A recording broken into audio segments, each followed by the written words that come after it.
Hello friends, welcome to Shimpi and mummy's kitchen. আর সামনেই চলে এসেছে ক্রিসমাস বা 25শে ডিসেম্বর। আর সেই সময় নানা রকমের কেক আমরা কিন্তু কিনে অথবা ঘরে বানিয়ে খেয়ে থাকি। তার মধ্যে এই ফ্রুট কেকটা কিন্তু খুব মজার একটা কেক, এবং এই কেকটাই কিন্তু সবথেকে বেশি পরিমাণ মানুষ কিনে থাকে এবং বানিয়ে থাকে। তো সেই রেসিপিটা আজকে ভাবলাম যে তোমাদের সঙ্গে শেয়ার করি। পুরো রেসিপিটা দেখো, তাহলে কিন্তু পারফেক্ট ফ্রুট কেক তোমরা ঘরে বানিয়ে নিতে পারবে খুব সহজেই। দোকান থেকে কিনে আনার আর কিন্তু দরকার পড়বে না। তো চলো রেসিপিটা কীভাবে বানিয়েছি দেখে নেওয়া যাক। ফ্রুট কেক বানানোর জন্য সবার প্রথমে এখানে আমি কিছু ড্রাই ফ্রুট নিয়েছি। এখানে আছে কিশমিশ, নিয়েছি চেরি কয়েকটা, নিয়েছি কয়েকটা খেজুর, নিয়েছি আখরোট কয়েকটা, এখানে নিয়েছি অ্যাপ্রিকটস 3টা। এটা ছিল ঘরে তাই নিয়ে নিয়েছি। এর সঙ্গে এখানে আমি নিয়েছি আলমন্ড, আর সঙ্গে বেশ কিছুটা নিয়েছি কাজু, আর সঙ্গে নিয়েছি কালো কিশমিশ। এই সব কিছুকে আমি কিন্তু নিয়ে নিয়েছি। এগুলোকে আমি কেটে নেব, তবে কিশমিশগুলোকে আমি কাটবো না, বাকি সব কিছুকে কিন্তু আমি কেটে নিচ্ছি। আর তোমাদের কাছে যা যা ড্রাই ফ্রুট অ্যাভেলেবেল থাকবে তাই দিয়েই কিন্তু তোমরা করতে পারবে, কোনো সমস্যা নেই। এদিকে দেখো, সব ড্রাই ফ্রুটগুলোকে আমি কেটে নিয়েছি, আর কিশমিশগুলো কিন্তু এরকম গোটা অবস্থাতেই রেখেছি, আর খেজুরের বীজগুলো ফেলে দিয়েছি। এবার এদিকে আমি একটা অরেঞ্জ নিয়েছি। আমি ফ্রেশ অরেঞ্জের রসটা বের করে নেব, তবে তোমরা কেনা অরেঞ্জ জুস কিন্তু এখানে ইউজ করতে পারবে, কোনো সমস্যা নেই। তবে ঘরে যদি এরকম ফ্রেশ অরেঞ্জ থাকে তবে সেটা দিয়ে করলেই কিন্তু বেশি ভালো। তো অরেঞ্জটাকে মাঝ বরাবর কেটে এর রস আমি বের করে নিচ্ছি। অরেঞ্জের রসটা বের করে এটাকে আমি একটা ছাঁকনি দিয়ে ভালো করে ছেঁকে দিয়েছি। এতে করে এর মধ্যে যে বীজগুলো ছিল সব কিন্তু আলাদা হয়ে গেছে, এবং পরিষ্কার ফ্রেশ অরেঞ্জ জুস এখানে বের হয়ে গেছে। এবার এর মধ্যে কেটে রাখা ড্রাই ফ্রুটস এবং কিশমিশ সহ পুরোটাই কিন্তু আমি এখানে দিয়ে দিচ্ছি। প্রথমে ভেবেছিলাম যে এখানে অল্প কিছু রেখে দেব পরে ডেকোরেটিংয়ের জন্য, কিন্তু পরে ভাবলাম যে পুরোটাই দিয়ে দিই। আর যত বেশি ড্রাই ফ্রুটস থাকবে খেতেও কিন্তু বেশ ভালো লাগবে। তো এখানে আমি সবটাই কিন্তু দিয়ে দিয়েছি, দিয়ে ভালো করে নেড়ে চেড়ে এটাকে মিশিয়ে নিচ্ছি খুব ভালো করে। এবার এর মধ্যে আমি দিয়ে দিচ্ছি টুটি ফ্রুটি, গ্রিন কালারের দিয়ে দিলাম কিছুটা, সঙ্গে এখানে দিয়ে দিচ্ছি অরেঞ্জ কালারের টুটি ফ্রুটি, এবং এর সঙ্গে রেড কালারের দিয়ে দিলাম। আর এখানে এই সব কিছু কিন্তু কম্পালসারি নয়, তোমাদের কাছে যা যা অ্যাভেলেবেল থাকবে তাই দিয়েই করতে পারবে। টুটি ফ্রুটি যদি না থাকে তাতেও কোনো সমস্যা নেই, বা যে কালারের থাকবে সেই কালারই তোমরা এখানে ইউজ করতে পারবে। আর টুটি ফ্রুটিটা চাইলে পরেও ইউজ করতে পারবে কেকের মধ্যে, তবে আমি একসঙ্গে মিশিয়ে রেখে দেবো 15-20 মিনিটের জন্য।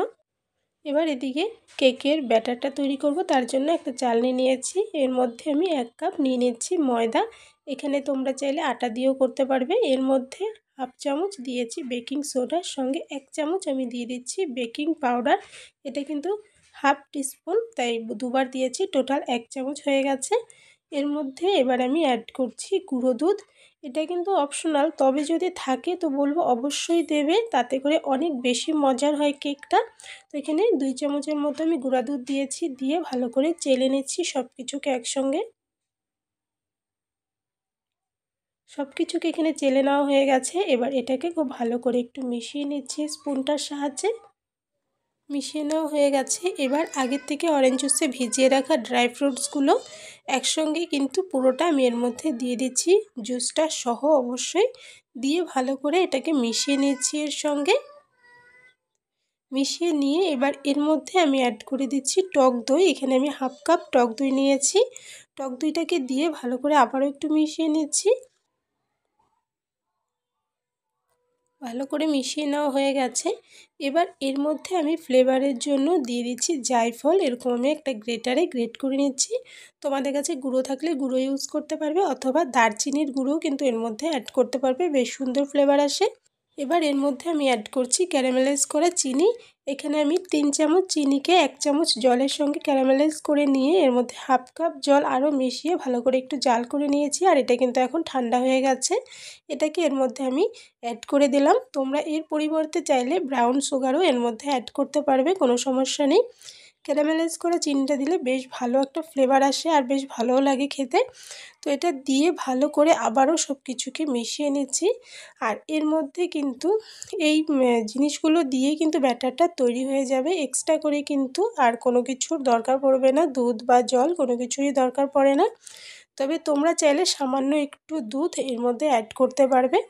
তো এবার ভালো করে মিশিয়ে নিয়ে এর মধ্যে আমি দিয়ে দিচ্ছি মেল্টেড বাটার। এখানে 2 চামচ বাটারকে আমি ভালো করে মেল্ট করে নিয়েছিলাম, পুরোটাই কিন্তু এর মধ্যে আমি অ্যাড করে দিলাম।